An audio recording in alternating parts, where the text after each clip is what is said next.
It's Fran Harris with another question of the day in 3, 2, and go. Why are people so afraid of selling? Why are people so afraid of selling? I understand. It's weird. It's interesting. It's uncomfortable sometimes. I worked for maybe 4 or 5 years for Procter & Gamble as a sales associate and then as a sales manager. And one of the things I learned at Procter & Gamble, I've taken with me to this day. It was the school of hard knocks for me to learn this, because I think a lot of people think that selling is about charisma and it's about being articulate and knowing how to jazz. It's none of that. I learned at Procter & Gamble, I got the greatest sales pedigree, the greatest sales training at Procter & Gamble.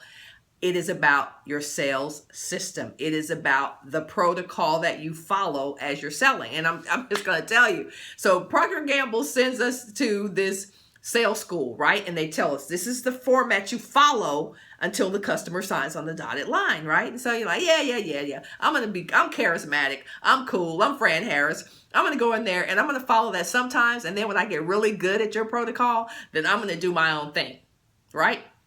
So I start following the protocol.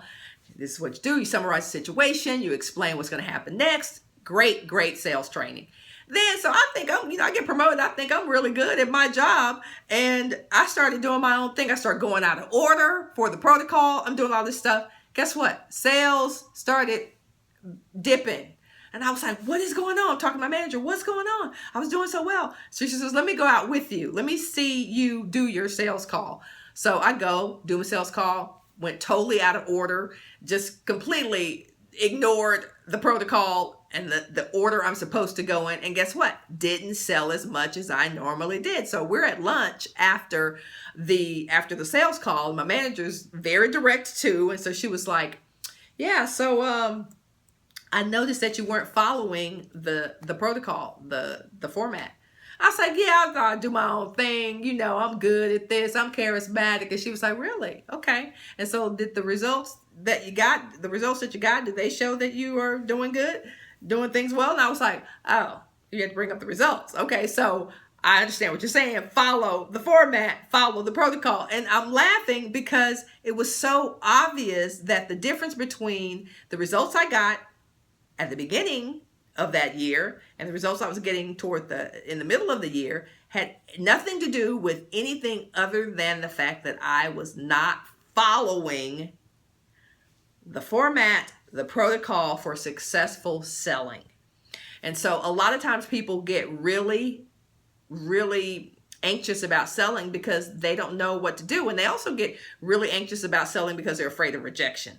But here's the thing.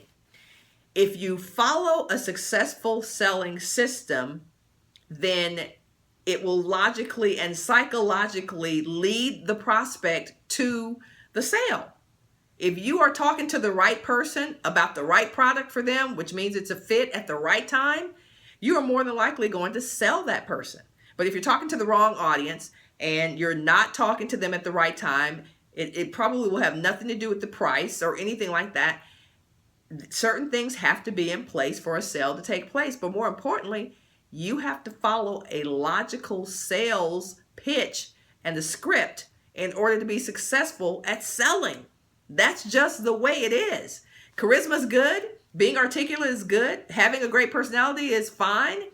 But there are some things that have to happen in a persuasive selling format that make you much more likely to close your sales. So I thought I would share that with you guys. If you're out there and you're wondering how to close more sales, how to become better at selling stuff, it's probably, you just need to find the right sales format and the right sales script to make you have the results that you want. So until next time, go out there, make your move, make your mark, and make your difference. See you.